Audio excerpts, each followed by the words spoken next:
The mic was not on. Let's start again. It's okay, it's okay. Now, can you see the error? Suddenly I saw this blue light is blinking. That means this one is the receiver, this one is the mic, this one is off. The receiver is saying connection not yet done. In the same way, Adam had connection with God, Eve had connection with God, and they were living a great life. And all that Satan did was, he is not a creator. He cannot create anything.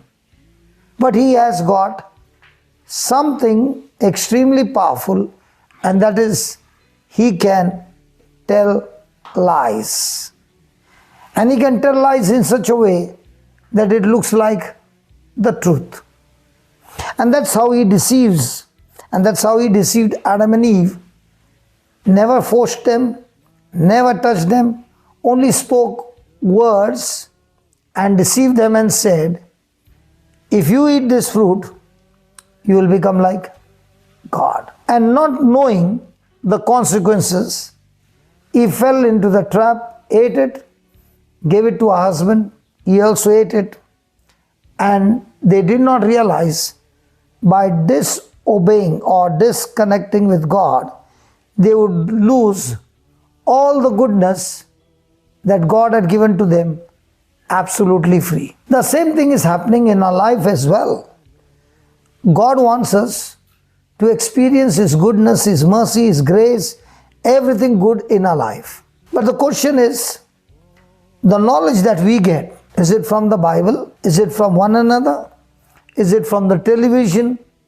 But every day, whether you like it or not, knowledge is bombarded to each one of us.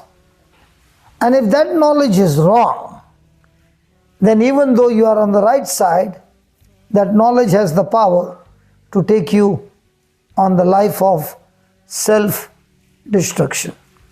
Agreed? So when Adam and Eve disobeyed God, everything was gone and they were cast out of the garden. Everything was good inside the garden, but everything outside the garden was exactly opposite of good. They had good health, now they had sickness and disease. They were blessed, now they have curses.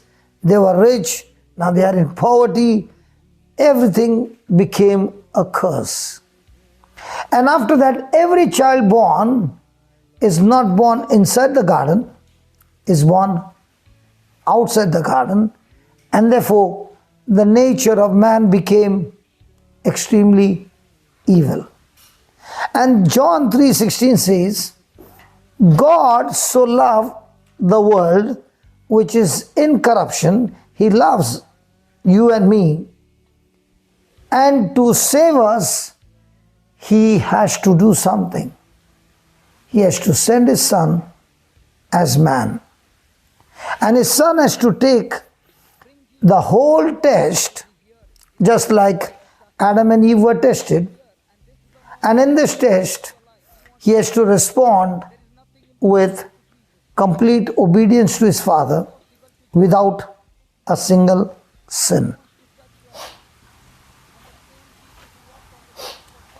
My question to you is, how many of us, if you love somebody, and to save that somebody who is in corruption, would you send your child as a substitute into this world? Let me give an example. You pick up 10 most worst criminals in the world, the most deadliest criminals. Would you ever send in that room where they are assembled your wife, your sister, your mother into that place? Can you even think about it?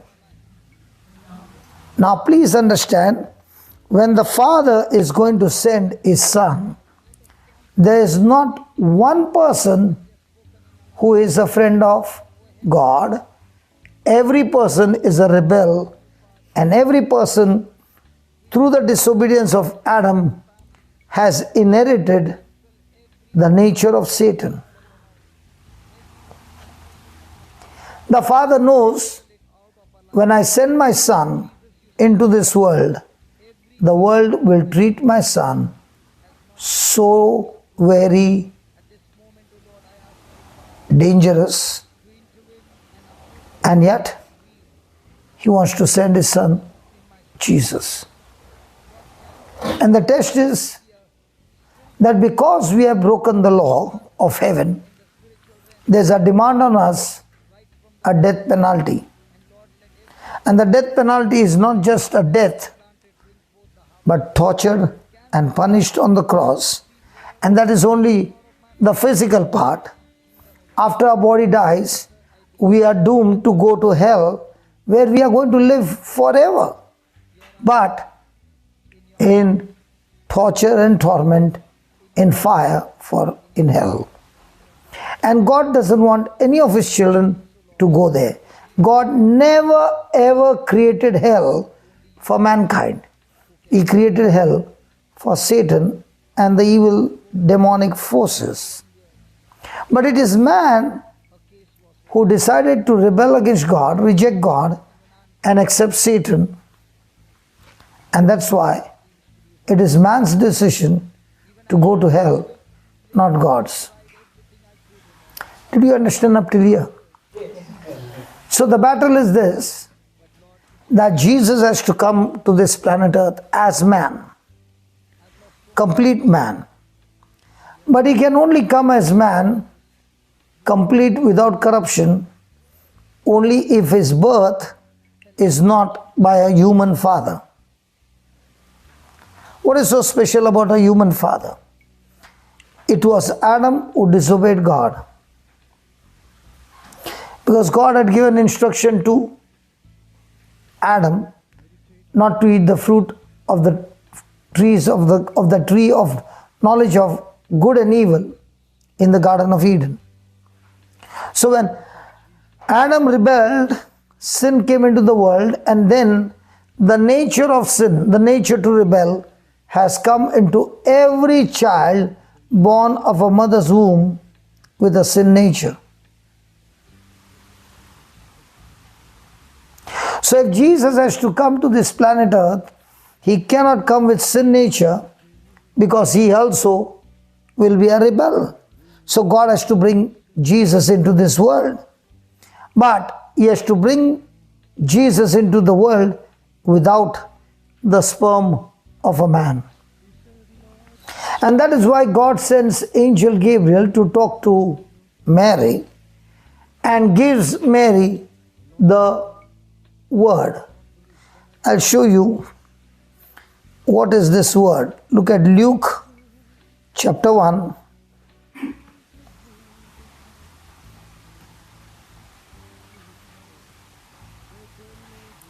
(26). And in the 6th month the angel Gabriel was sent from God unto the city of Galilee named Nazareth, to a virgin espoused to a man whose name was Joseph, of the house of David. The virgin's name was Mary. She had no physical relationship with any man. And the angel came unto her and said, Hail thou that art highly favored, the Lord is with you, blessed are you among women. And when she saw him, she was troubled at his saying, and cast in her mind what manner of salutation this should be. And the angel said to her, Fear not, Mary, for you have found favor with God. And behold, you shall conceive in thy womb, and bring forth a son, and shall call his name Jesus. He shall be great, and shall be called the Son of the Highest.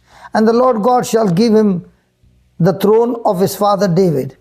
And he shall reign over the house of Jacob forever, and of his kingdom there shall be no end.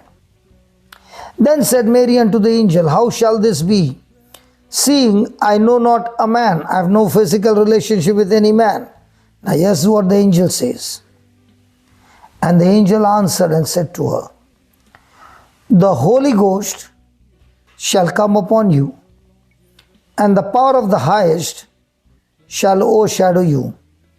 Therefore also that Holy thing. Holy thing. now did he say thing? No. Holy. Holy thing. Did he say holy thing? So the angel came with what? The word. And the word is holy thing. Now I'm speaking to you words. Are words things? Huh? Words. Are words things? This table is a thing. No. Chair is a thing. Screen is a thing. All those you see around are things. Is a word a thing? Don't you speak in English? Come here, I want to tell you some. Thing. And then you go ahead and say, see that you don't tell anybody any. Thing. But it's just a thing is It's not just a saying. Words are things which are invisible, but then they become physical things. yeah, that's what I'm. So the angel came bringing holy thing, that is a word from God, and now the angel is saying, this holy thing that I have delivered to you, you will incubate it in your womb, and from there the conception will take place, and the holy thing which is spiritual, the word, will be made flesh. So now when I'm reading the word from the Bible, is it also a holy thing? Sorry.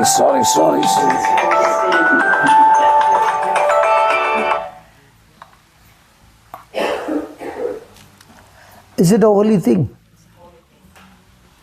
So what I'm watching on the screen, not this screen, the things of the world, is it a holy thing? There are many words coming out of this screen on a television. That's not from the Bible. Is it a holy thing? No. Or it can be an evil thing also? Yes. When my ears are hearing, I got to be very careful from which kingdom are these things coming to give me.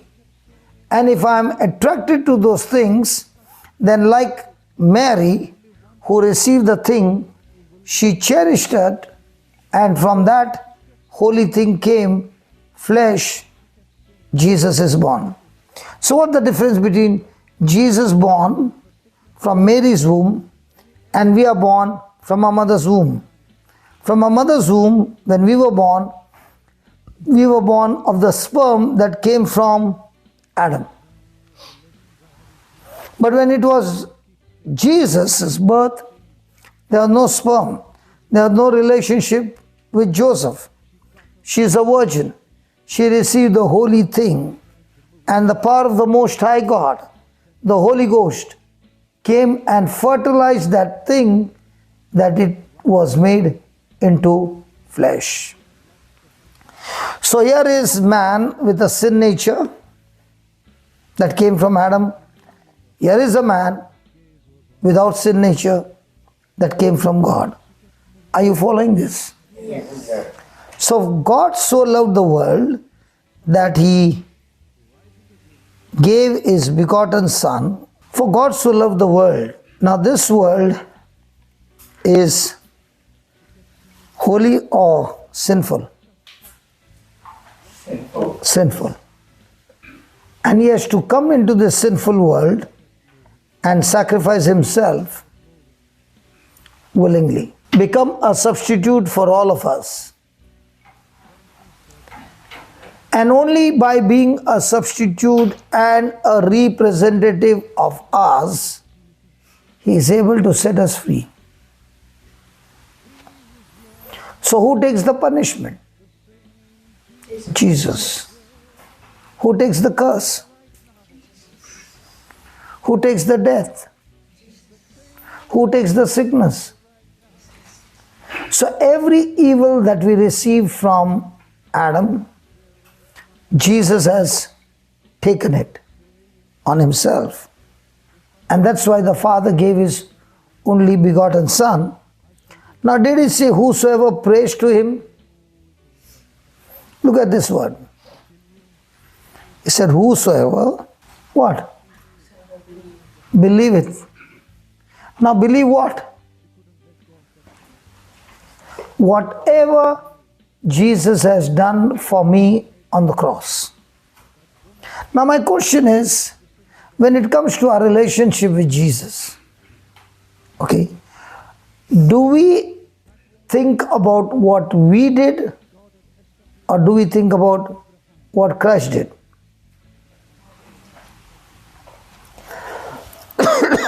If you don't mind, can you give me that bottle? Thank you. Thank you. Which one do we remember?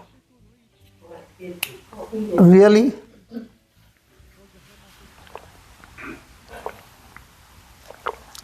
Don't you remember your mistakes? Don't you remember what people have done to you? Don't you remember how somebody rejected you? Somebody spoke evil about you? Come on. Which one do we remember? What Jesus did or what people did against you?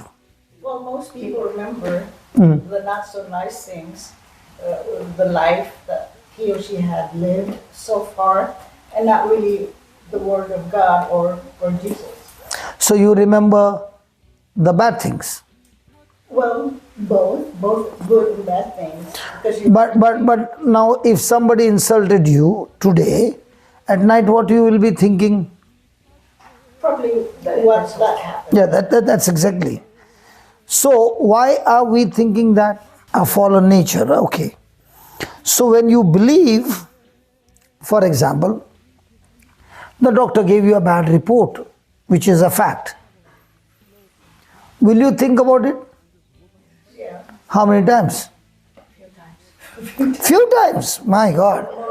From which country are you?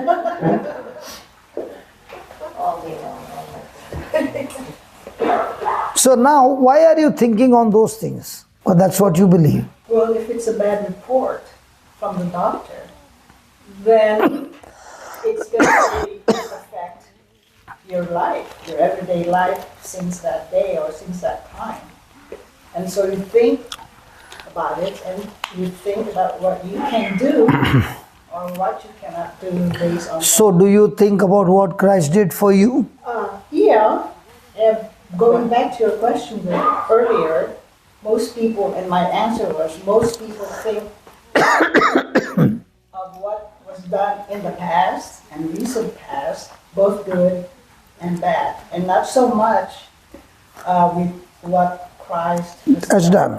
Because when you believe what Christ has done, then Christ has obeyed the Father, and according to the law, he is supposed to be blessed because he did that.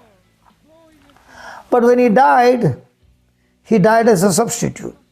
That means whatever I have, he willingly took it upon himself, and whatever he earned, he gives it to me as an inheritance, and that's the gospel truth. The gospel is a good news, means what? I cannot make it to heaven because my nature is sin. So Jesus took my sin nature, he took the consequences of sin, he took the punishment, he took everything on my place, and he finished it on the cross, and he even said it is finished. Sorry, and my journey now is to receive what he has finished on the cross.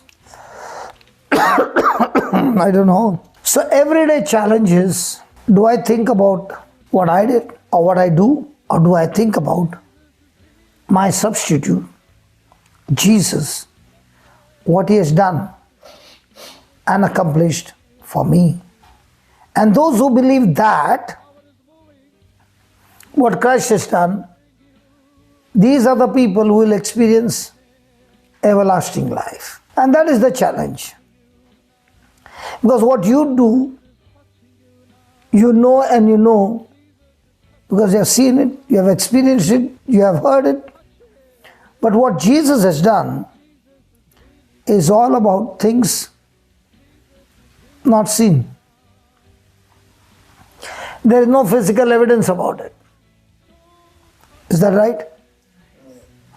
And the challenge is, are you willing to believe that the only evidence you have is the written word of God? And those who believe in Jesus are believing because there are two kingdoms. One kingdom comes to steal, kill, and destroy. And Jesus, who came to establish his kingdom, he says, I've come to give you life, life in abundance. So the kingdom of the world is ruled by using your five senses. The kingdom of heaven is ruled by you using the sixth sense called the fifth sense, where the only evidence you have is the spiritual truth written in the Bible. Let me give you the difference between the two kingdoms. One is the seen and one is the unseen. Let's start with the seen. If you have $10 and you saw a poor man and you're filled with compassion, and you spent $7 on a lunch packet and went and gave it to him. He took it from you, never paid you. Anyway, you did not do for money. So you spent $7 out of 10. How many dollars will you have? Now, when you said 3, you said it because we learned in school, and we can see that where there is $10 when you spend, it is 3. And everybody knows that knowledge. But when you see to what Jesus says in his kingdom, it is entirely different. What you learn in the Bible and what you learn in the school is entirely different. And that's what makes the difference. Are you living the life in the world? Are you living the life in the kingdom of God? How will you know? By your action. Example, Luke 6:38. Give, is it saying give? And it shall be given unto you. What if a person is not giving? Will it be given unto you? No. So give and it will be given unto you. Good measure, pressed down, shaken together, running over, shall men give unto your bosom. For with the same measure that you meet with it, shall be measured to you again. Now, do you know the scripture? Yes. Have you heard it before? Yes. Do you believe this? Because the word believe means, when I get the message, I change my thinking from what I've learned in school, what I've learned with practical knowledge of my senses, that I've got $3 only. But now I choose to believe, not my senses, not the knowledge of the world, but I choose to believe the written word of God. That is what makes the difference. I can be in the Bible study, I can study right, I can answer right, I can pray right, but yet my action does not follow what I say. Will there be fruit? Jesus came to the fig tree because he was hungry and he wanted to find some figs.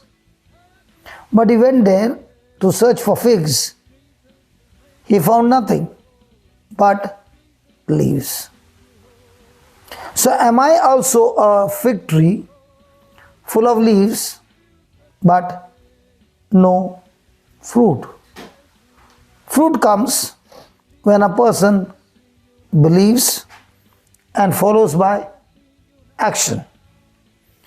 Now when the angel Gabriel came and spoke to Mary, she was a virgin, just engaged. And when he said these words, she asked him, How is it possible? And he gave her a testimony that your cousin Elizabeth, who has been barren all her life, now she is pregnant 6 months. When she heard this, she went in haste to meet her cousin Elizabeth. But before she could do that, she spoke these words to the angel Gabriel. Let it be, I am the handmaid of the Lord. Be done unto me according to your word. Now, there are many women sitting here. Let's say you are in Mary's place and the same angel would come to meet you. How would be your response? Just the physical appearance to start with? I know that the angel came with physical appearance. That's what the Bible says. How would be... Then you will be frightened or... You might faint, a man with wings. Secondly, he is saying to get pregnant without getting married. Can she convince her mother and father, you know, Mom, I'm pregnant because an angel came and visited me? Would anybody believe that? Probably not. What about Joseph? What about the Pharisees? And when they would know that she is pregnant without getting married, the punishment under the law is she shall be stoned to death. Now, having known all this, what did she respond? Let it be done unto me according to thy word. Because Mary believes if God has started a purpose in her life, she did not pray for it. But God is the one who started it. And if He started it, it is His responsibility to finish it. I will trust you, God, in every moment. No matter what happens, I'll stick to your word. That's when the assignment starts taking a shape. Praise God. Praise God. So when God tells you to do something, if you have got a personal relationship with God, then you are 100% sure God is a good God. He does not have evil, and therefore He cannot do any evil. And that's when our life begins to become meaningful, when you take instruction from God. Praise God. Praise And that's why you find, am I going to operate in the kingdom of God? Am I going to operate in the kingdom of heaven? One is based on feelings, emotions, hearing, knowledge of the world. Second one, no emotion, no feeling, no hearing, only hearing the written word of God, which now becomes the spoken word of God. So out of, in one day, we make a lot of decisions. How many of our decisions are based on God's word? And how many are based on what's going to be my benefit?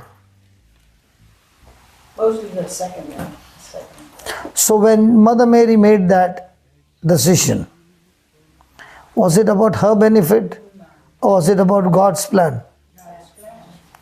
But we want to know God's plan for our life. The first thing, what do we want?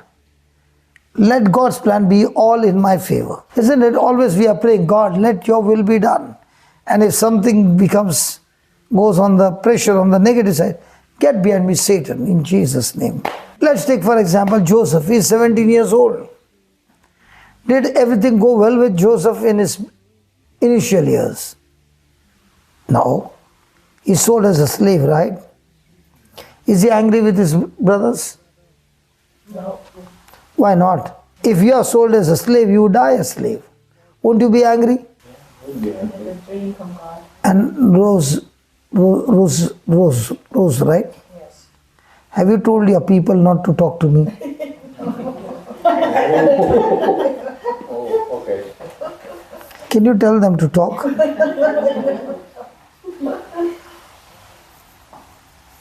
So when Joseph is sold as a slave, is he annoyed? Is he depressed? Is he crying? because he has got one thing in his mind. God, you gave me a dream. I don't know about the dream much, but I know one thing. If you gave me a dream, you will surely fulfill it. But what is the process? I don't know. How will it happen? I don't know. But I know the end result of this dream is you will do things in my favor. So are we looking at the finishing line, or are we looking at the process line? Which one makes you turn your decision? If Mary has to look at the process, she would have been humiliated so much. Because see, she got married with Joseph. She spent 3 months with Elizabeth. Then Joseph wanted to divorce her. Then the dream came. And then Joseph accepted. Take another 15 days. Okay? 3.5 months already over. And then she'll deliver the baby in another. You don't know. As a woman, you know, it's not 9 years, it's 9 months. Don't say you don't know. I'm so sorry. Okay, so out of the 9 months, 4.5 months are gone. So in 4.5 months, she's delivering a healthy, matured baby. What do you think people will be saying? Nothing. They won't be saying anything looking at the child. How come you got a baby in 4.5 months and that too matured?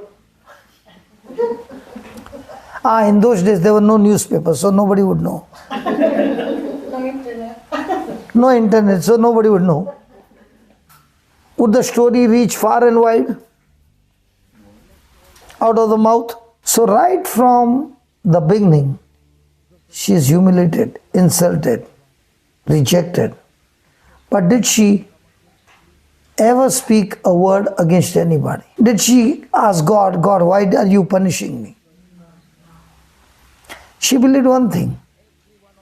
My God is a good God all the time. Do we say this? God is good? All the time. And all the time? God is good. And if you really believe, then where's the question of worry? If He is good all the time, even the trials that you go is still good. But are we looking at the one who is good? Are we looking at the test that we go through? But we say that in every meeting. God is good all the time. And all the time. Praise God. So, is our life about choosing the purpose for our life? Or is our life about discovering God's purpose for our life? Praise God. So you can write down this. This is very, very important. Can you please write it down?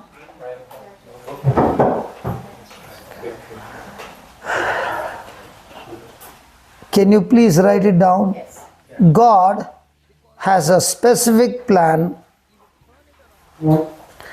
God has a specific plan and purpose for each one of us.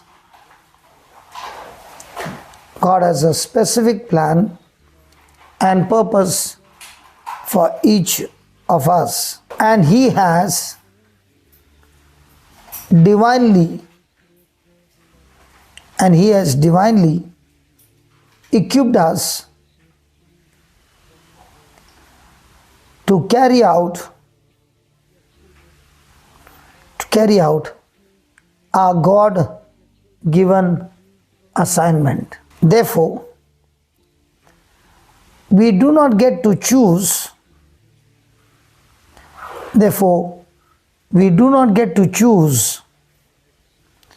Our assignment.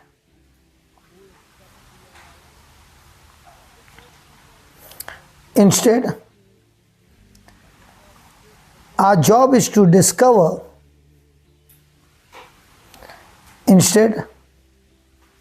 Our job is to discover God's will for our lives. And when we do that, we will tap into the power. We'll tap into the power or the anointing that is available to carry out His plan and purpose. So according to what we are learning, does God have a great plan for us? Yes. A great purpose for us? Yes. So for this plan and purpose that God has for us, do we need to discover it or do we need to choose it? Discover. Now if you have to choose, what will you choose? The tough path or the easy path? Easy. And where do you get your character built up? The easy part or the tough part? So will your friends change you or will your enemies change you? Who are the ones who will change you? Your friends or your enemies? Let me give you an example. There's a person who is working in office and this lady has got a very sweet boss. She comes late, 10 minutes, then it becomes 15 minutes, then it becomes 30 minutes, then it becomes 1 hour, and the boss keeps telling her, see that tomorrow you come on time, okay? Okay, boss. And she comes late. After 3 years, the boss gets transferred, and the new boss comes in, and she comes 5 minutes late, and the boss says, from tomorrow, if you come late, see that you don't step into the office. I don't need you. Is that clear? What time she'll come? She comes on time. And the boss says, this is my last warning. I told you, you have to be on time. So she says, yes, I am on time. He says, no, you are not on time. Because now you have just entered in, then you go to the washroom and put all your decorations. And by the time you come and sit to work, you are 15 minutes late. I shall not tolerate this. What time she'll come? 15 minutes early. 20 minutes, 5 minutes grace. Now, the lenient boss would say, okay, do it tomorrow. Will this boss say, do it tomorrow? And this boss is extremely intelligent, extremely high caliber. When she starts working with him, will it be extremely difficult for her? Yes. But when the pressure is applied, is that going to build her up to build new muscles? Yeah. Muscles of patience, muscles of joy, and all that. After 1 year, what will be her condition? Better or worse? Better fit. What about the first boss? You are so good to her. But could he change her? Friends will only comfort you. Enemies will change you. Anybody married? Everybody. Everybody. Okay. Why do you think your spouse is putting pressure on you? It's her nature. It's not a nature. He is helping you to develop who you really are. Because there are so much of potential in you which you have never discovered. But when the pressure comes, for example, from childhood, I was a very hyper boy. I always loved adventure. I always loved to be a stuntman. I always loved extreme thrill where death is close. That's the way I live. I used to be in the clubs. I used to be in the gang fights. I used to be in all the things of the world. And I never ever thought that Jesus is real. So I'm born in a Christian family, but I never practiced. Are you understanding? But when my business got shut down because of my wrong decisions, and I became bankrupt, no house, no money, nothing at all, depression struck in, and I went into such depression that I could not remember my name. I could not recognize my wife, my children. At the age of 33, I could not take bath with the door closed. The wife had to stand in front. And now sickness took over and I did not want to die at 33. The business that I was doing was giving me amazing money, and I blew that money in the clubs. My desire was that at 45 I retire and I spend my time in Hawaii. No joke. I used to always say, I'm going to spend my time in Hawaii. I used to tell my wife, you're not coming along with me. So you can understand I was extreme on the world side. When depression struck and everything was gone, the same wife took me to church. For the first time in my life, I began to ask God, give me one chance. I don't want to die. Give me one chance. And God opened my mind. And I thank God He never healed me. He did not heal me in an instant, but He healed me by showing me how the scripture works by which you can get healed. There are two things. One is God can do a miracle and heal a person. Two, God can use the word and say, plant this seed, this word, as a seed in your heart, let it grow. It will only bring harvest according to the seed. Because seed has the potential to produce the harvest. And I thank God that He began to teach me to practice the word on myself and get things out of my system. And when I learned that this word has power to create anything for me, all I need is a relationship with Jesus who will teach me through the Holy Spirit how the system works. So the first thing He taught me is between the seen and the unseen. All your life, in school, in university, wherever you go, the world is forcing you to learn and live your life on things seen. And now I have to learn things not seen. So to learn things not seen, I have to unlearn the knowledge of the world and now get deposited with the knowledge of God. Today also we'll see so many healings here.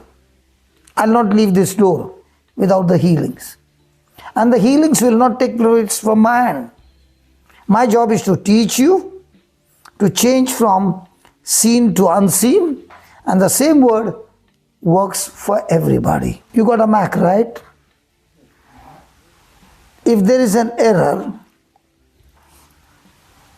most of the time it's human error or Mac error. What if you say, I want to learn the theory, how to drive online, and you learned online driving, and now you take the keys, but you forgot the gears, and you look at the gears and says, doesn't matter, I'll say my Psalm 91, praise God, and you put the reverse, and you put looking in front, praise God, God, thank you Jesus, and you press the accelerator.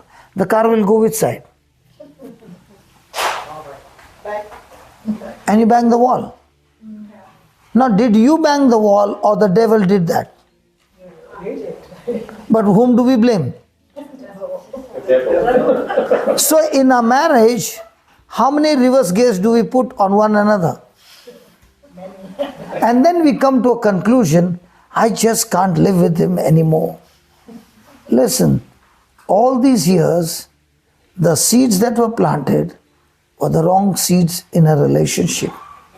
They sprouted, they grew, and they blew it up, and everything became a mess. In spite of me living this bad life, my wife never left me. She was with me. But when I changed my life, she left me. And while leaving, I told her, listen, when I was an evil man, there was nothing good in me, only evil. How come you did not leave? She said, I did not leave because I knew you would do more evil and you would get lost. I'm so sure you would go to hell by the life that you lived. But now I'm going to leave you because now you are in the Word. But now you are in spiritual pride and you don't even know you are wrong. At that time you knew you were wrong. But now you are more dangerous because now you are wrong, but you are saying I'm right. And when you say I'm right when you are wrong, there's no chance to change. When you are wrong, you knew you were wrong. And that's why you change. And I'm going to leave you, not divorce you, but I'm going to wait on the other side for you to realize that unless this pride goes out of you, it's not only our marriage, it's not only our family, you will be destroying so many families by your wrong teaching. And it took me time. And I said, God, I've changed everything. No club, no drink, no fight. I changed everything. Now why my marriage is in a crisis? And he said, listen, if you plant love, your marriage can turn around. I said, honestly speaking, Lord, I love. He said, no, you love the world way. You love my way. The world way says, you'd be good to me. I'll be really good to you. You don't please me, I'll show you who I am. Possible? Come on, possible? So when she, because I had a terrible anger. So in anger I said, if you want to live in this house, my house. From nothing I built the house. Now everything happens what I say. I'm the head. The Bible says I'm the head. So you better obey me. And if not, you and the children can go. I just said it but did not mean it. But the ladies are very sharp, not like us men. They can calculate things so sharp that you won't even know the calculation is going on. I said it in November. She waited till April. The exams got over. Her mama came home. And I said, you never told me mama and sister is coming and your uncle is coming. And I saw everything is getting packed up in the house. I said, where are you going? She said, did you remember what you said? I said, I don't mean it. Come on, preacher. Preacher, you should know life and death is in the power of the tongue. Even in the worst of the worst situation, I never ever opened my mouth and spoke that word, divorce.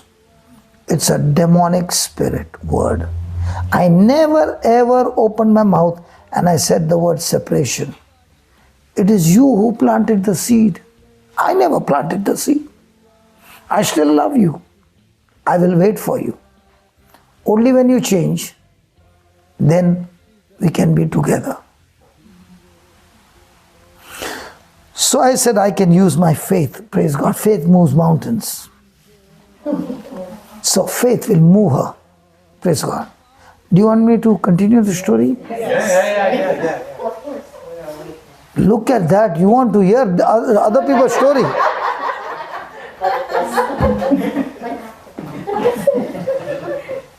You want me to continue? Yes. Really? Yes. So I went for 1 month of praying, fasting, praying, believing by faith she'll come back. And faith moves. Faith moves. Praise God. After 1 month, she never came back. I don't want to tell my story anymore. You all are laughing on me. No compassion, no mercy. Forget it, I'm not continuing. Not one of them felt sad about this, and everybody laughed at me. Lord, how do I share anything? When I began to ask God, tell me, where am I going wrong? By faith, I got so many things done. My business restored, my health restored, the same word. But why is it not working on my marriage? And he gave me an answer in verse 6. Galatians 5:6.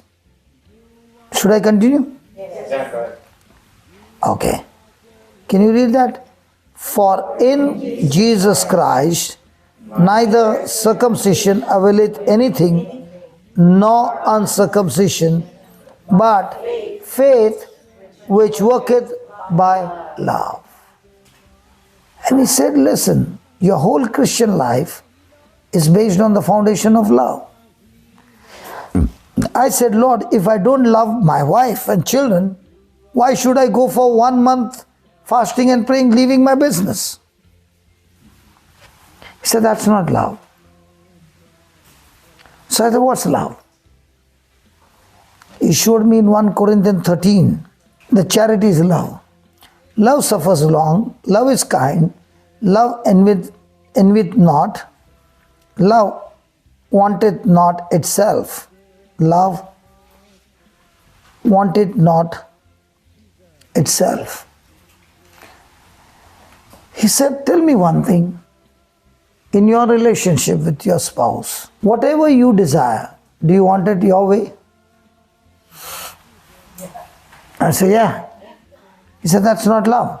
Somebody's tapping at the wife.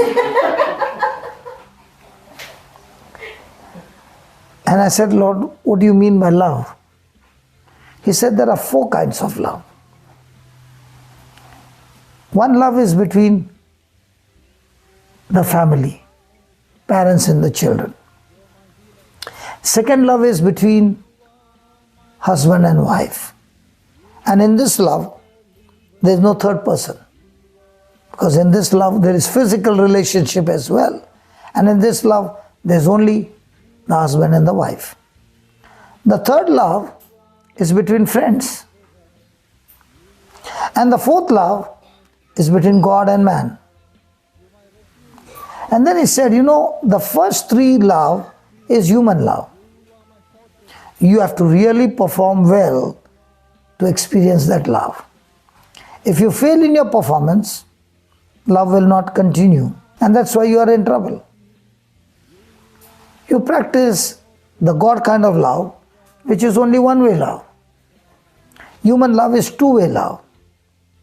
You love me first, do good to me, please me, give me my desires, and then I will say, I love you. And if you irritate me, then I can show you how much poison I got inside of me.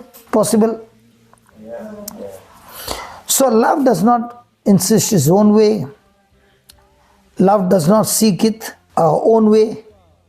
Has anybody ever tried this? So I said, Lord, can you give me a parable? I don't understand. Can you give me a parable? So one day as I was driving, I was alone now.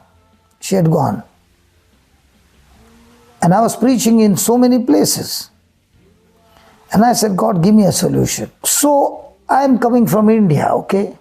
In India, we got stray dogs. They are born on the street, they live on the street, they do all kinds of stunts in the street, and they die also on the street. They are no owners. Not here, but in my country it is.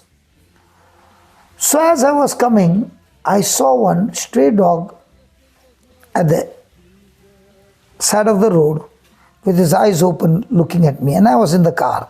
As I told you, I'm a mischievous boy. Not anymore, but I like to make fun. So I took the car close to him and honked. And that fellow is looking at me, but not moving. I brought the car even more closer. He's looking at me, not moving. And then I passed him and I was going, and the Lord said, no, stop the car. Get down. Go to the dog. Kick him. Beat him. Threaten him. he will not respond to you because he's dead. The day you become dead to yourself that is desiring many things, everything in your life will change.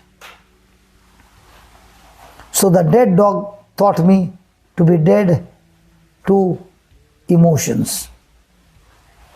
Then he showed me a doormat, and on that doormat is written welcome, and it was rainy time. So when I went there, my shoes had little dirt. So what did I do? The owners did not see it. The mat was outside the door. I cleaned my shoe nicely and I went in. Can you believe I went in and came out? The mat did not even speak a word to me. Still saying, welcome. And that's the time the Lord said, this is love. So every day I began to practice. And that's the time the Lord said, even if all the gadgets are there, all the latest, everything is there, but the fuse is gone off. Will any of the gadgets work? No. No. So how much does it take time for the enemy to come and trigger you and blow your fuse called love? And once the fuse is blown off, now the devil knows, she is mine, he is mine. I can use him the way I want. So in relationship, is our love fuse extremely strong or extremely sensitive? Sensitive. So does it get blown off? Yeah. And when it's blown off, will anything work? Faith works through love. Can I talk to your son? Yeah. Are you sure? Your dad and mom gave me permission to talk to you. Okay. We men have got a wardrobe, where we keep our clothes. Sorry? The wardrobe where we keep our clothes on the hanger. So for the men, when we put shirts on the hanger, each hanger will have 5 to 6 shirts. Each hanger will have 5 to 6 pants. And it will be full. What happens to the rod? With the load. You understand? But look at the ladies' wardrobe. One hanger, one hanger, one hanger, one. And it's never crowded. That's why their love rod is. Yeah. And men. Do you understand? What if the rod falls? What happens to the hangers?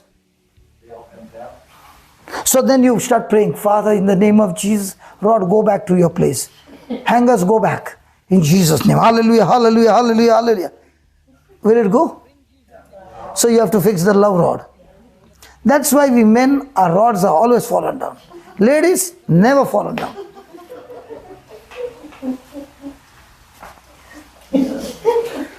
Don't hang him then. Opposite. Just fold it. Oh, in your house it's opposite? Yeah, just fold it. But the son never said that.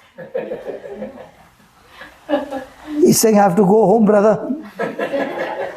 Praise God. That rod is your love rod. And if that rod is strong, no matter what comes, you will withstand every force and be a winner. And that's why Jesus is love. No matter how much people insulted him, abused him, beat him, did every wrong thing, falsely accused him, but yet he kept saying, I still love you. And that's Christian life. And that love, God has given to every one of us. Romans chapter 5, verse 5. Hope maketh not ashamed. My hope in Christ will not put me to shame. Why? Because the love of God is shed abroad in our hearts by the Holy Ghost, which is given unto us or which will be given unto us. Yes, yes. So has God given us His love? Yes. Is it in our heart? Yes. Do we have the human love? Yes, yes, yes. Yes. And do we have God's love? Yes. But which love do we suck out? Have you ever taken a soft drink with a straw? Then you put it in the lips and then you blow as hard as you can. Do you blow or do you suck? Sir. So, in my heart is God's love. In my mind is human love. The situation is the same. From where will you draw the love out? I don't know. So in us is the power of the Holy Spirit to respond the way Jesus responded, and in us is the old nature that is cut off, but the knowledge in our mind is still there. So what is a Christian life? A Christian life is understanding the truth, taking the truth, scrubbing your mind day and night to change the old knowledge into the knowledge of Christ. Because every time you make a decision, it's going to be the knowledge that is going on in your mind that will trigger your emotion either to forgive or to get angry. So has God given us this love? Yes. Are we withdrawing from the deposit? And once you understand this, that my Christian life is no more asking God to give me, but learning the scriptures, renewing my mind, and now withdrawing it out. Let me prove to you my points, because you will be saying, I don't feel it. Is it really there? I'll show you. It's really there. John chapter 4, and we have a lady there, the Samaritan woman. Now Jesus is asking the Samaritan woman water. She's at the well and she has come in the afternoon time. Jesus is alone, and look at Jesus. He knows that she's coming. Hey, Jesus knows that lady is going to come, and he has got 12 in his gang. So he's to get rid of those 12. What he says? I'm hungry. Now if you're hungry, will you send 12 to get the food? Come on. That means Jesus is eating 12, the 12 people have to carry.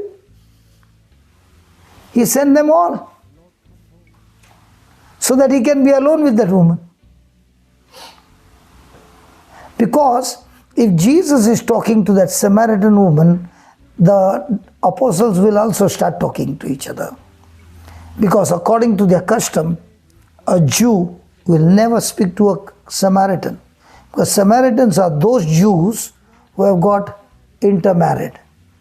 And that's why they are cast out of the community. And they are treated like dogs. They are cursed. That's why they don't have any relation. And now Jesus is coming and asking this woman, can you give me water? Hey, come on, you are a Jew. How can you talk to me? Jesus answered and said to her, whosoever drinks of this water shall thirst again, but whosoever drinks of the water that I shall give him shall never thirst. But the water that I shall give him shall be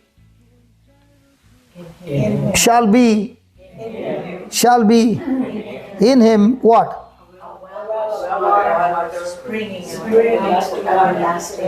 Rose, did you ever know you got a well inside of you? Yeah. Oh, the husband knows, she doesn't know. Are you drawing water from that well? Yes. We all have a well, and inside that well is life. What life? God's life that springs forth everlasting life. So in other words, inside a well there is a power that a person is standing next to the well and is thirsty but doesn't know how to draw the water. He dies out of dehydration. There's a person who has got a cancer, and when he draws water from this well has life-giving water that will kill cancer, kill every work of the devil. But the question is, I must learn to draw the water from the well. Interested? No, not this. My story, yes. This one. So then each one of us really then should learn that skill, actually, as to how to draw the water from that well. Yeah, that's all we have come here for. And when you learn, you will be amazed that each one's hand is doing amazing miracles. That's why I've come here to show you to draw water from the well. And when you draw the water, you will be seeing that this well water has power to heal people of different sicknesses. Is that water that Christ is referring to over there, is that the Holy Spirit that he's referring to, where he says, I shall give the water that I shall give him? So, is that the Holy Spirit? Okay. The Holy Spirit, praise God. And what is very important is, this water in the well cannot be felt with your senses. The kingdom of God cannot be lived by senses, emotions and feelings. The only way you can get connected to the kingdom of God is by a power called faith. Let me give you an example. Can I talk to your dad and mom? Sure? Do you believe by faith your wife is sitting next to you? Do you believe by faith your husband is sitting next to you?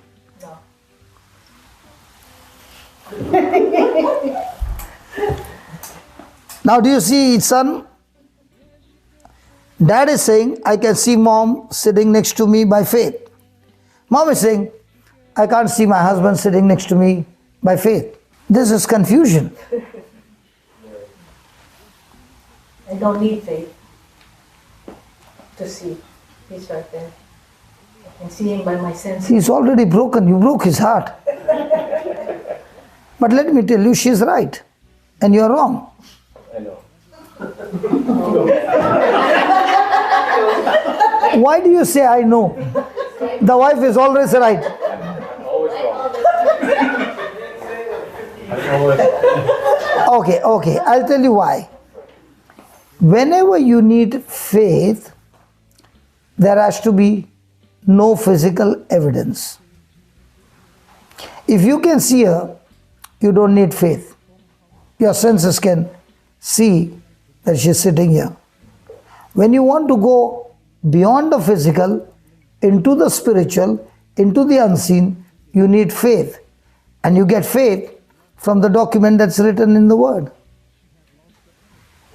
For example, I come to the immigration and I've got all my documents accurate. Now, do I need to do positive thinking? It helps. No. When the documents are right, I go through.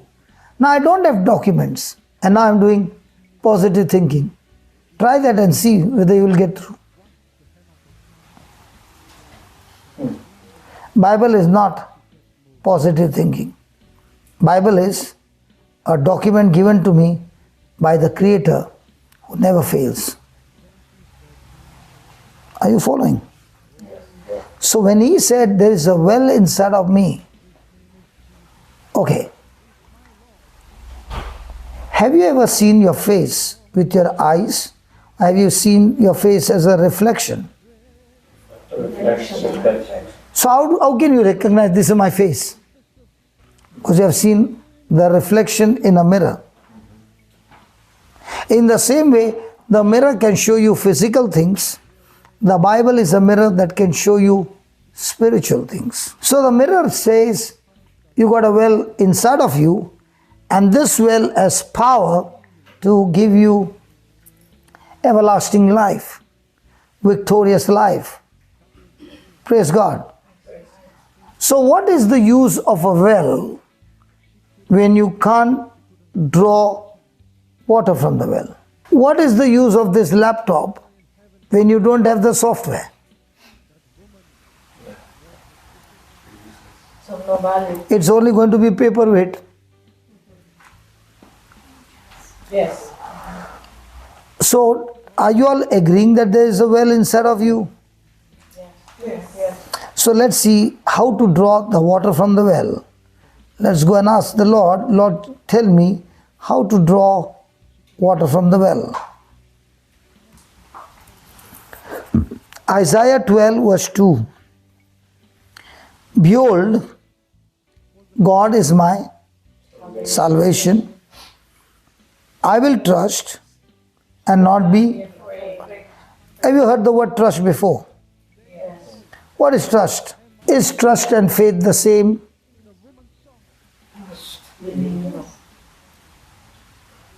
Trust is belief. Faith is not belief. Faith also is belief. Trust also is belief. What's the difference? Are you all getting annoyed because I'm asking too many questions? Or are we going to learn? Learning. Very good. So, what is faith and what is trust? Are they both the same? No. No. Yeah. You have to earn it. Trust you have to earn it, or no? What is he saying? Earn. You have to earn trust. You have to earn trust. Evidence. Okay, a person has got faith. Okay? Believing in the unseen. But what is believing in the unseen does not manifest for 6 months. What happens to his faith? Waivers. What about the person who is trusting? No waiver. Unwavering. Unwavering. So what's the difference? Trust stronger than faith. Absolutely, but what's the difference? Okay. I'll give you a few examples from the Bible. There are 3 friends, Shadrach, Meshach, and Abednego.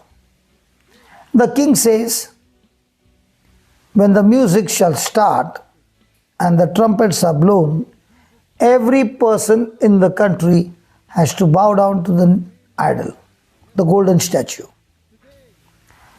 Now these 3 do not bow in front of the statue.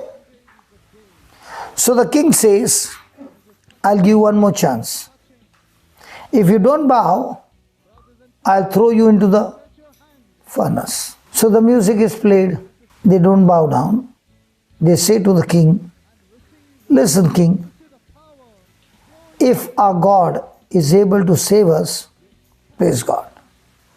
But even if our God doesn't show up to save us, let it be known to you, we shall not bow down to this statue.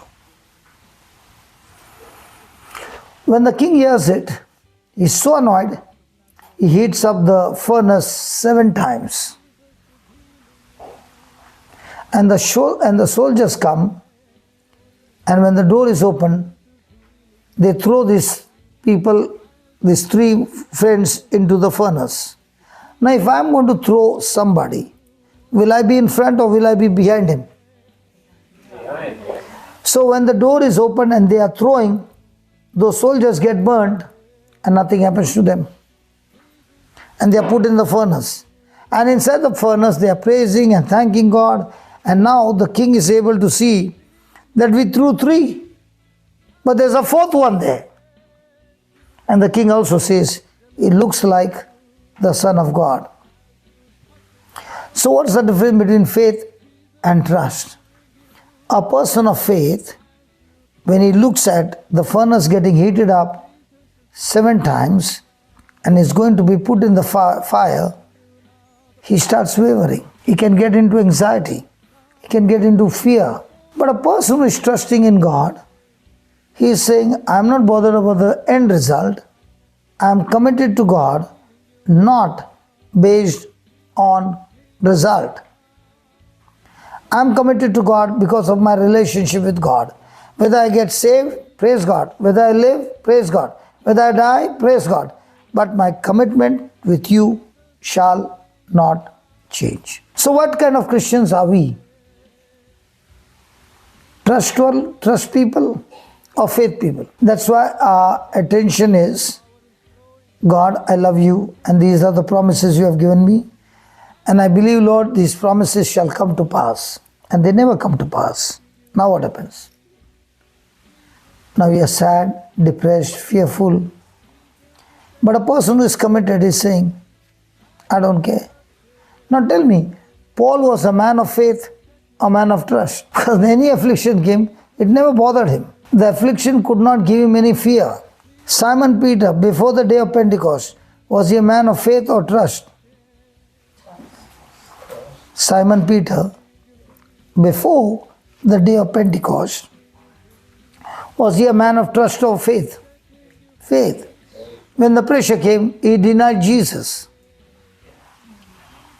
But once he experienced the Pentecost fire, was he still hiding? Was he scared of death? What about us? So, a person to be operating in trust is a person saying, this is what your word is saying.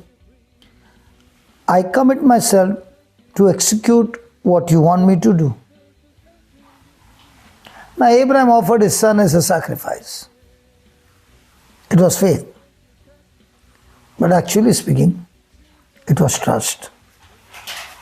Even if my son has to die, God will still raise him up and give him a new life, because you said, I am the father of many nations. If I've got only Isaac and Isaac got no children, how will the next generation come? So the commitment is not just a dead commitment, it's a commitment of relationship with God who has promised us. So I will trust and not be afraid, for the Lord Jehovah is my strength and my song. He also has become my salvation. Therefore, now that I know that Jehovah is my strength, He is my salvation, He is my everything, He is my creator. Therefore, what the third verse? Therefore, Rejoice. therefore, Rejoice. therefore, Rejoice. therefore, Rejoice. with joy shall you draw water out of the wells of salvation. Now tell me, when there are bigger trials in our life, do we see people full of joy or do we see people full of anxiety? With anxiety. So, is the water in the well? Yes, yes. But are they connected to draw the water out?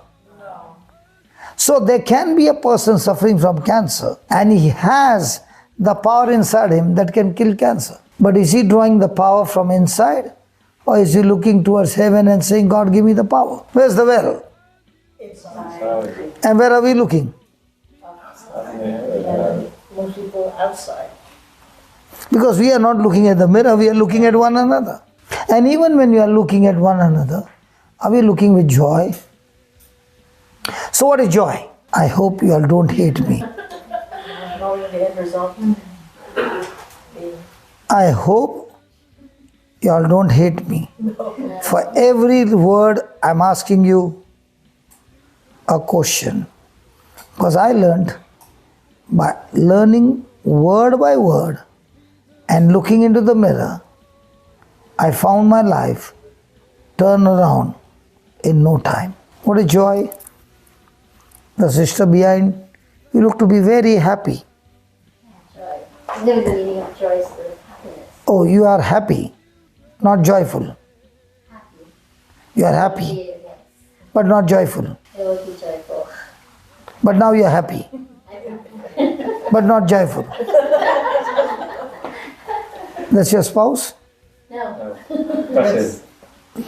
But from the time he's sitting, he's only smiling. I always smile. Oh, Yeah, he's a smart. happy person. He's a very happy person. Happy person, but not joyful. The Bible doesn't say, happy is the strength of my life. The joy of the Lord is my strength. The joy of the Lord, not the spouse. Because many ladies, their indicator changes according to the mood of the husband. If the husband is good, if the husband changes, come on, the joy of the Lord is my strength. What does that mean? As long as things are happening in my favor and my desires are fulfilled, I am happy. So everything that is in my benefit, I'm happy. And in this happiness, somebody comes and insults me. Now what happened to my happiness? Broken into pieces. So happiness depends on external things. The moment the external things change, my happiness will change. But joy is different from happiness. For example, how many children you have? How many children do you have? Oh, I have to. 2. Can I ask a question Yeah, right? Good. regarding children? Permission granted? Okay. When you came to know you are pregnant, were you happy? Yes. Yes. Did you know you would go through that 9 months process? Yeah. You knew it. I just didn't know it was that going to be that painful. Physical pain. And you were so slim and trim. Oh, yes. And then one day you looked in the mirror. Oh, I was 50 pounds overweight. my God. You knew all that. Yeah. And still you went through. Well, yeah. Again, you know. I So the first time you did not know what is labor pain. I asked one lady what is labor pain. She said it's so simple. Take your finger, press 2 fingers, that's labor pain.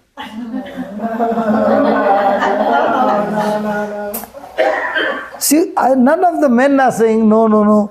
The men are saying yeah. And all the no. Now, in spite of that pain, do you go the second time?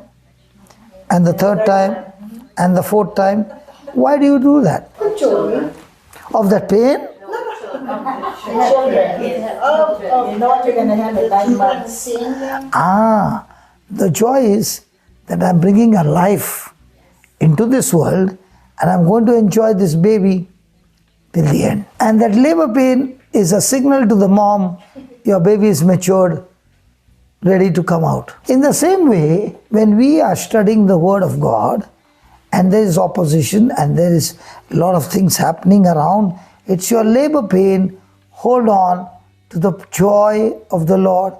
Don't give it away, otherwise it's going to end up with miscarriage. Because when there is, can I take this off?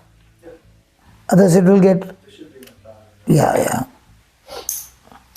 So the mother knows that this labor pain, my time of waiting patiently is over.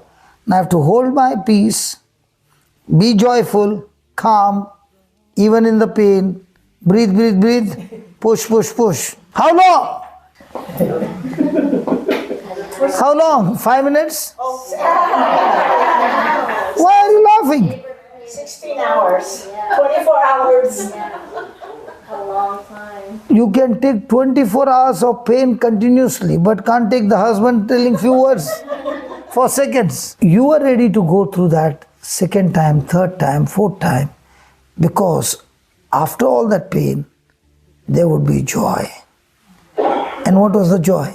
The baby. Did you ever see the baby before the labor pain? No. What if there was gas inside? But you knew and you knew. All I have to do is go through this process of 9 years and the baby will come out. 9 months. Oh, it's 9 months. No. 9 years too long. 9 years too long. Hallelujah. So you know it's just 9 months. In the same way, Jesus knows when he takes our place on the cross and he wins the battle of obedience, his obedience is destroying the penalty of disobedience in our life. Because he takes that upon himself to set us free. So when Jesus is on the cross, he is not looking at himself. He's looking at all of us who would be set free because the punishment is paid in full. That's why the Bible says he endured the cross with joy. So tell me, how many people do you find who are filled with joy in the midst of their trouble? So are they looking at their trouble, or are they looking at the promise that God has given them? Looking at our troubles. I'll show you something so that you understand why you can be joyful. 2 Corinthians chapter 1 verse 3. Can we read that? Blessed be God, even the Father of our Lord Jesus Christ, the Father of mercy and the God of all comfort, who, read that. Who comforted us in all our tribulations, that we may be able to comfort them which are in any trouble, by the comfort with which we ourselves are comforted of God. You know what it says? If you are going through some trouble, God of mercy, God of all comfort, he comforts us in some, what is given there? In some. No, in all. All our In some of our tribulation. In all our tribulation, that we may be able, not God, that now we may be able to comfort them which are in any trouble. So the joy is that God has put me into a school of training where He's teaching me how to come out of my affliction by comforting me, strengthening me, empowering me, using His grace on my behalf and giving me the victory. And once I'm victorious, I'm carrying in me the same anointing which healed me, and with the same anointing now I can heal people who are in any kind of trouble. Is it there? Yeah. That we may be able to comfort them which are in. Any trouble. So God not only heals me, He teaches me, To comfort others. He teaches me how He has comforted me, how He has destroyed that infirmity. And now that I've experienced with the same anointing, now I can be trouble killer. By the comfort wherewith we ourselves are comforted of God. Did you ever know that? So in the team, there are people who had cancer. Some of them last stage of cancer. So when they came into the world, they began to realize that God is a God of all comfort and mercy. They began to realize inside of me is the well, and I have to draw the water from the well, and that water from the well is so powerful, it has the ability to kill cancer. So from the last stage, the person became perfectly healthy. It did not happen overnight. It took time. So on one side the doctor's treatment, and much more God's treatment with the promises of God. When she got healed, I said, do you know what? You got a powerful ministry. She said, what do you mean? I said, the very affliction that was killing you, God not only gave you the victory, but now He's saying, you are carrying that same anointing, the same experience, the same power, that now you can go and share your experience with others who have got cancer and teach them and bring them out of that uncomfort into complete rest. So when I spoke to her, she said, okay. So I said, will you be ready to make a channel? Will you be ready to share what you have experienced? She said, I've never preached. I said, good.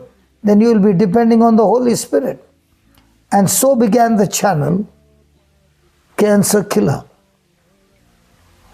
So every week she comes with different people around the world to the studio online, and they begin to share how they were cancerous patient, but now using the same technique of the word, they too are able to kill cancer because they are learning to draw water from the well. Yes. So then this person, among other things, need to have both trust and faith to be able to do this, to be able to share her experience. Now I am sharing with you.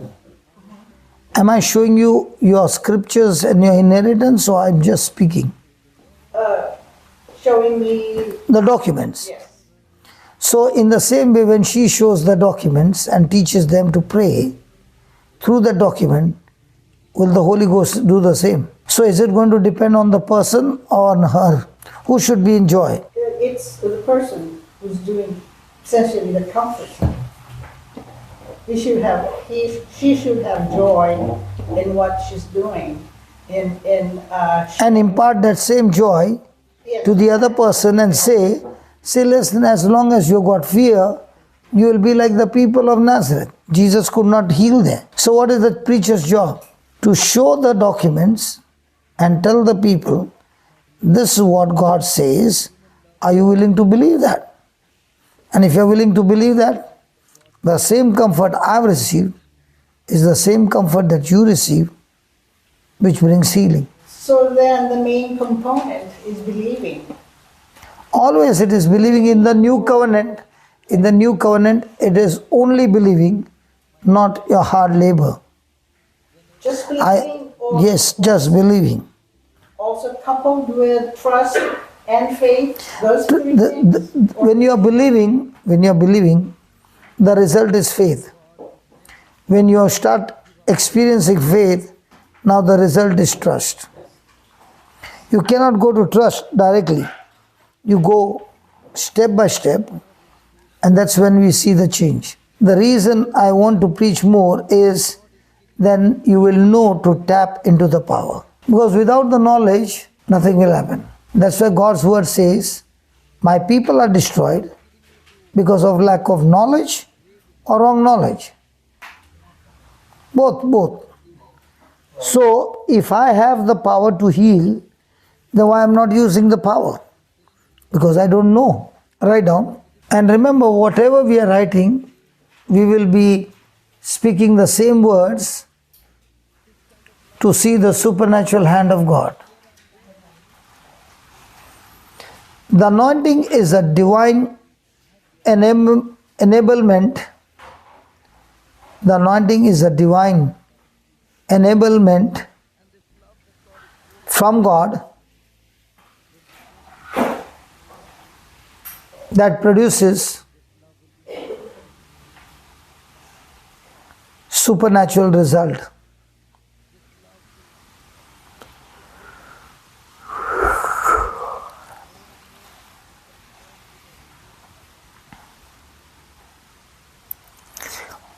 We have an unction to function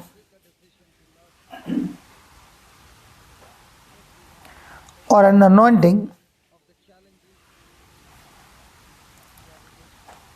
to carry out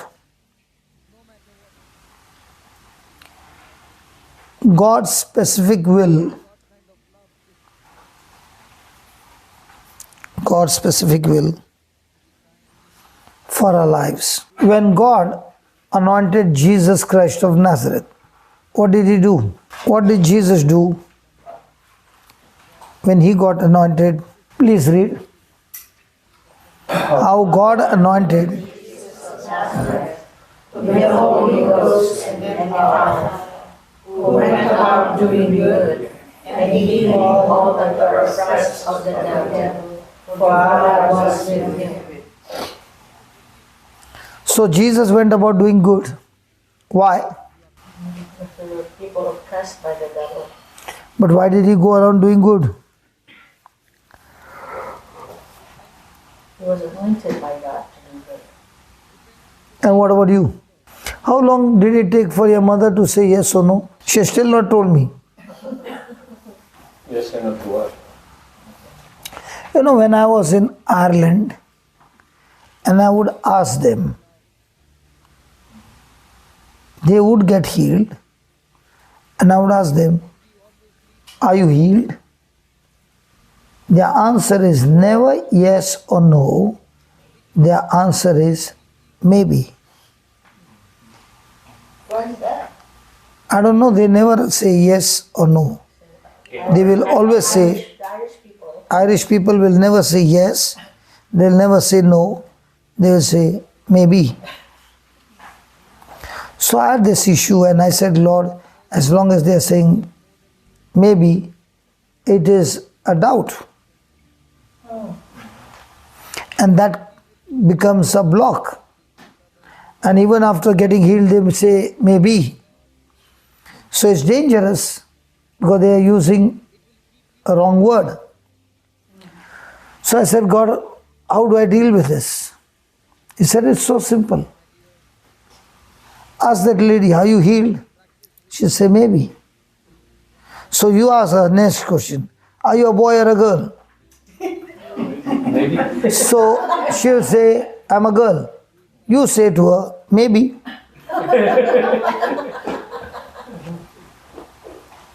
Now, does a person know whether it's a boy or a girl? Yes. So do you say maybe? No. In the same way, when you know the word, there's no question of maybe. It's either yes or no. My problem got sorted out. After that, if anybody says maybe, let me ask you a question. You boy or girl? So in the same way, is God saying to you His word? Is there anything called maybe when God says the word? It's always yes. No. So when God anointed Jesus of Nazareth, did He go about doing good? Yes. Has God anointed you? Yes. Maybe. Yes. Are you baptized? Yes. So you are anointed. Yeah. And if you are anointed, are you supposed to go around doing good? Or are you supposed to pray around asking everybody to come and do good to you? Or which one do we follow? Which one do we follow?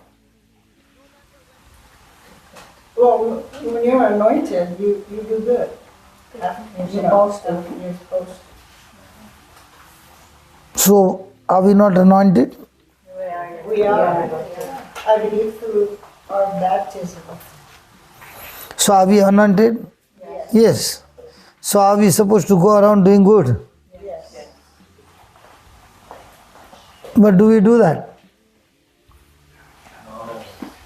Okay, when we are anointed, how much do we think about what is my benefit? Well, most people think about No, about me, not people. How much do I think about my benefits? A lot. yeah, quite a lot. Quite a lot. So if you are born again, is it about you or God and others? So why do we think about ourselves? Has God given us this anointing? Yes. Will you feel this anointing? No. Our faith is not supposed to be based on what I feel. But today you might feel good. Tomorrow you might not feel bad. So is the anointing going to leave you? No. But today there is no feeling. So people who go on feeling, They'll make wrong decisions. Did Jesus say when the Spirit of truth will come, He'll come and stay with you forever? So if He said He's going to live with you forever, do I need to doubt that? No. How do I know that I've got to follow this assignment is if what you're doing,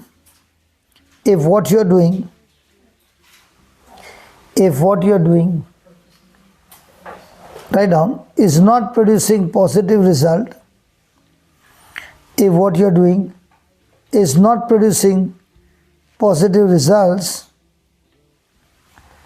you have to question. You have to question whether you have discovered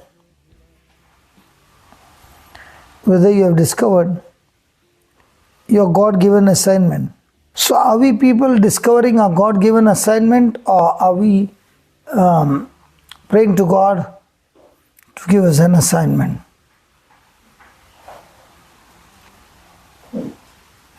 Because if God has to give you, if you have to choose an assignment, which one would you choose? The most easiest one or the most toughest one? And where will your character be built? Easiest one or the toughest one? So where does God want you to be? And where do you want to be?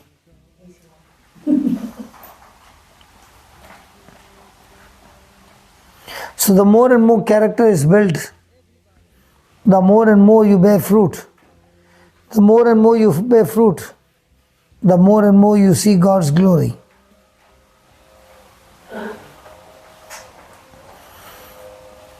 Praise God. Now there's a man named Saul. He's one of the tallest men. And this Saul, God anointed him to be the king of Israel. Now Saul comes from a tribe which is the lowest tribe in Israel. Is there any chance for him to be the king? In those days God would speak to the prophet and the prophet would decide who would be the king. So when God anointed Saul to be the king of Israel, He gave him a supernatural ability to do the job. To symbolize that anointing, the prophet Samuel poured oil on Saul's head and kissed him and said, "Is it not because the Lord has anointed you to be the captain over His inheritance? Likewise, God has anointed each one of us for a special, particular assignment." Father, thank you and praise you as we continue the class in another 10 minutes. Lord, thank you that you are not only giving us the truth, but also teaching us the facts that leads to victory. In Jesus' name. Amen.